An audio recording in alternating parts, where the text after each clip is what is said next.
Welcome to Brainwaves and Breakthroughs.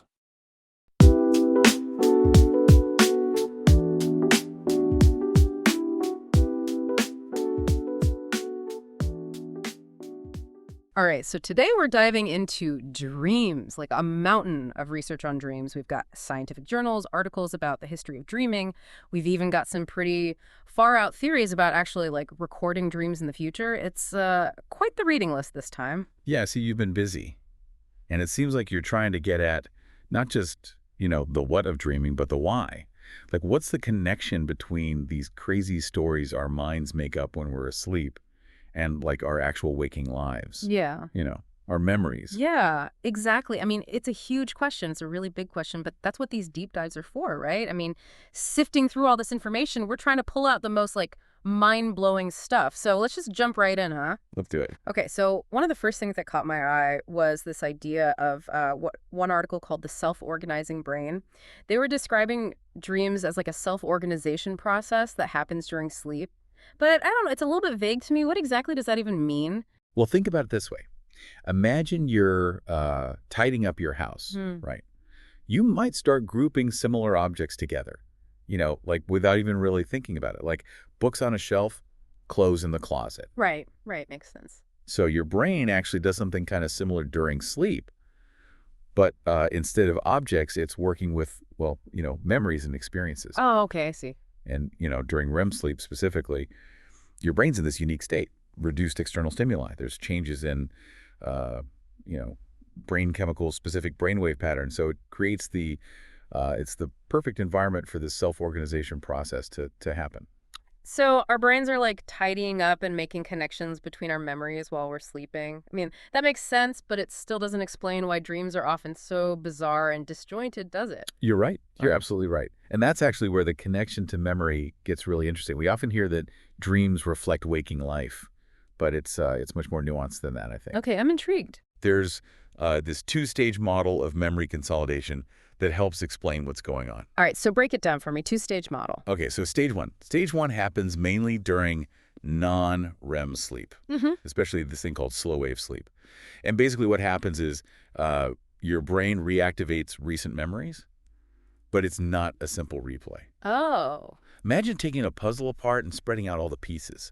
That's kind of what your brain's doing with your memories, breaking them down into fragments. Oh, so that's why my dreams sometimes feel like a weird mashup of just random moments and feelings. It's almost like a collage, not a straightforward replay. Exactly, yeah. And then you have stage two, and that often happens later in the night. And in stage two, some of those memory fragments, they get integrated into long-term storage in a different part of your brain called the neocortex. It's like your brain is taking those scattered puzzle pieces and trying to put them back together, starting to form a more coherent picture. So it's not just replaying memories, it's actively processing and reorganizing them. It's like, I don't know, like our brains have their own internal filing system. They're constantly updating. This is fascinating. Okay, but I have to ask, one of the articles mentioned cortisol, the stress hormone. What role does cortisol play in all of this? Yeah, the cortisol connection. It's really interesting. It turns out that the level of cortisol in your system can actually influence which types of memories get consolidated while you're asleep. Oh, wow. So if I am like super stressed out before bed, that could affect how my brain decides to file away my memories. Exactly. Early in the night, when cortisol levels are relatively low, your brain's better at consolidating episodic memories. Those are the memories, with specific times and places, like what you had for dinner last night, or a conversation you had with a friend. Oh, so that explains why I sometimes dream about specific things that actually happened. Right. But here's where it gets even more interesting. As cortisol levels naturally rise later in the night, often during REM sleep, they can actually disrupt that episodic memory consolidation. Oh, really? Huh. So those late night dreams that feel completely random and bizarre, those might be happening because my cortisol levels are higher. It's one possibility. Yeah. And what's really fascinating is that high cortisol during REM sleep might actually help consolidate procedural memories. Those are like the memories for skills and habits, like riding a bike or playing an instrument. So even those crazy, nonsensical dreams might actually be doing something useful. It seems that way. It's like they're helping us solidify those unconscious skills and habits that we use all the time. Wow, this is a lot to take in. So we've got the self-organizing brain tidying up our memories. We've got memory fragments being shuffled around like puzzle pieces. And then we've got cortisol, almost like a conductor, influencing what gets filed away and when. So where does this all lead us? Like, what's the big takeaway here? Well, I think the most fascinating thing is that dreams are giving us a glimpse into how our brains process and organize information during sleep. It's like a window into the inner workings of our memory. But does that mean dreams actually do something? Like they have a purpose? Or are they just, I don't know, a side effect of all this memory processing that's going on? That is the million-dollar question. And it's one that researchers are still debating.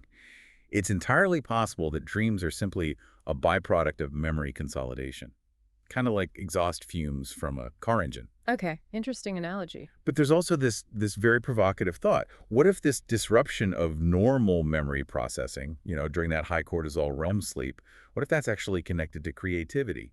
Think of it like a mental remix, allowing the brain to make new and unexpected connections between all those memory fragments.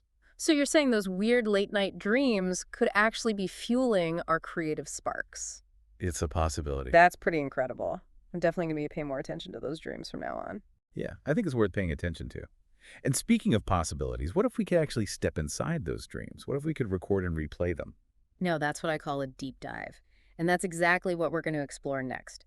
But first, I think it's worth just taking a moment to think about what we've learned so far. Those late-night kind of fragmented dreams that we often dismiss as nonsense, those might actually be playing a crucial role in consolidating our skills, and maybe even sparking creativity. Who knew our brains were so busy while we're sleeping? Okay, get ready to go full sci-fi here. We were just talking about the possibility of recording and replaying dreams. I mean, it sounds like something straight out of, like, a movie. But the more I've been reading, it seems like the technology to actually do this might not be that far off. It's true, yeah. The technology is moving really fast. And when you think about all those, famous stories about dream-inspired inventions, you can't help but get excited about the potential, right? Absolutely. Like, what about Auguste Kekulé and the benzene ring? Oh, yeah, the chemist who dreamt of a snake biting its own tail. Classic example. That dream led him to this groundbreaking discovery of the benzene ring structure. I mean, it shows how these, seemingly nonsensical images from our dreams, they can actually spark genuine breakthroughs. It's amazing. It is amazing, isn't it? And then there's Mary Shelley, right? The story goes that she got the inspiration for Frankenstein from a nightmare, like a vivid nightmare. Talk about a creative spark. And Elias Howe, too. His dream about cannibals. Cannibals with spears, and the spears had holes near the tips. That's what gave him the idea for the sewing machine needle. I mean, it makes you wonder what kind of amazing ideas are hiding in our dreams. I know, right? There's so much untapped creativity there. But okay, let's get down to the practical stuff. Is it really possible to record and replay dreams? How would we even do that? Well, researchers are looking at a few different ways to approach it. One that seems really promising is using brain-computer interfaces. They can, from what I understand, decode brain activity patterns that are associated with certain images and emotions. So let's say you dream of a red apple, right? Oh, okay, red apple. The interface could potentially pick up on the neural activity for the color red and the shape of the apple, and then it could translate that, into an actual visual image. So we're talking about translating brain signals into something we can actually see. That's wild. Yeah, it is. It's pretty wild. And another method, it uses fMRI, which is, functional magnetic resonance imaging.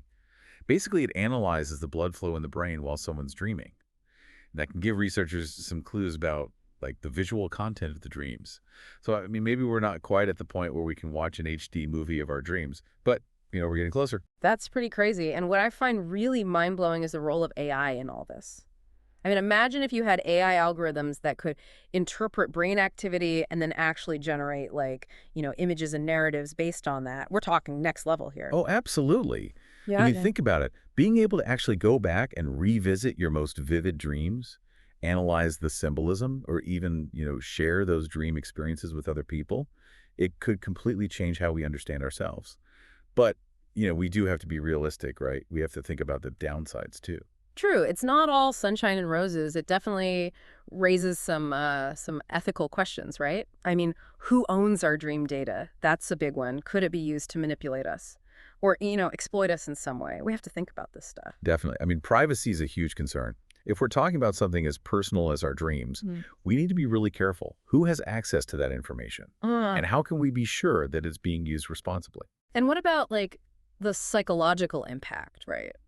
Could constant exposure to our dreams start to blur the lines between, reality and fantasy? Could it lead to people getting confused or disoriented? I mean, dreams are already pretty trippy as it is. Yeah, for sure. That's a valid concern. We don't want to create any unintended consequences.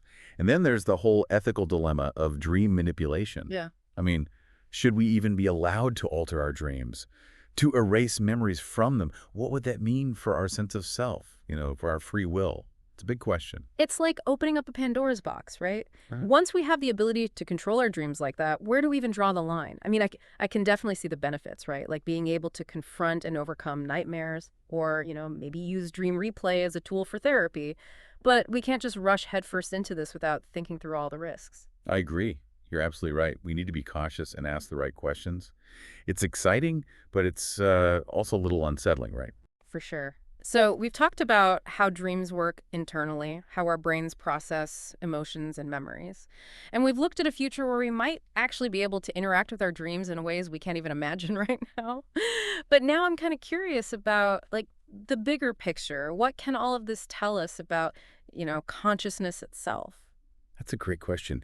And I think that question takes us right to the edge of philosophy, doesn't it? Uh. Because if our dreams are essentially just our brains processing information, does that mean consciousness is just, a bunch of neurons firing? Is there something more to it? It makes you wonder. Okay, now you've got me thinking. Let's Yeah. go down that rabbit hole for a bit, shall we? Yeah. All right, so we've gone pretty deep into the science of dreams. We've even, touched on the future of dream technology.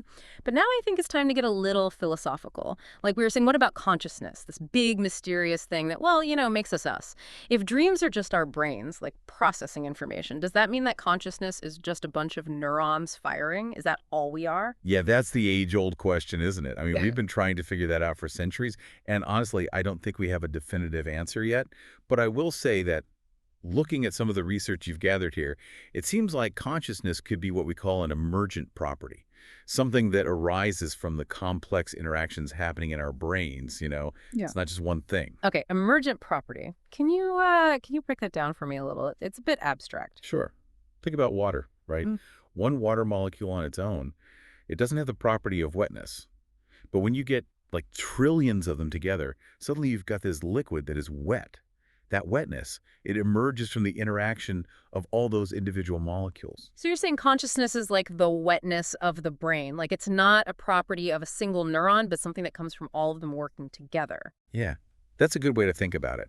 It might not be a thing that's located in a specific spot in the brain, more like a phenomenon that comes from this incredible complex interplay of all those neurons. Yeah. And what's really interesting is if dreams are connected to creativity, which some researchers believe they are, then maybe consciousness actually evolved, at least in part, to help make that creative process happen. So we're not just biological machines crunching data. We're like creative beings shaping and reshaping reality through our dreams. It's kind of a beautiful thought, right? It is. It is a beautiful thought. It makes me wonder, I mean, could we train ourselves to have more creative dreams? Could we actually influence what our brains are doing while we sleep? I mean, is that even possible? It's a great question.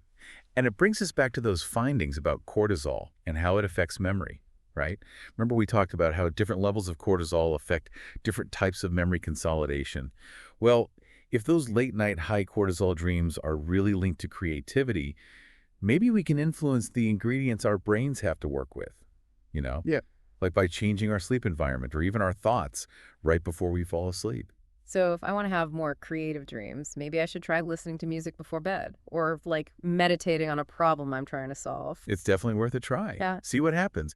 Pay attention to what sparks those imaginative dreams, the ones that are really outside the box. You might surprise yourself. But, at the end of the day, even though we've learned so much, dreams still hold this incredible sense of mystery. Oh, absolutely. We've come a long way in this deep dive. We've gone from the mechanics of how our brains make dreams to the meaning of consciousness to the power of creativity. It's been quite a journey. It has. So looking back at everything we've talked about today, What stands out to you the most? You know, I think what fascinates me the most is the idea that dreams might not have a specific function, a concrete purpose. Like regulating emotions or consolidating memories. They might just be like a byproduct of what our brains do naturally. Hmm. Processing information, organizing it, trying to make sense of the world. But even in all that seeming randomness, there's so much beauty there and Yep. so much potential for creativity. It's pretty inspiring, I think. I couldn't agree more, and I think that's a perfect note to end on. So here's a final thought for everyone out there listening. If dreams are connected to creativity, could we somehow harness that power to solve problems, to come up with new ideas, maybe even to shape the future? It's a question worth dreaming about, don't you think? I do. I really do. Yeah. Maybe the answers are hidden right there in those mysterious worlds our minds create every night. Sweet dreams. Sweet dreams. And until next time, keep diving deep into the mysteries all around us.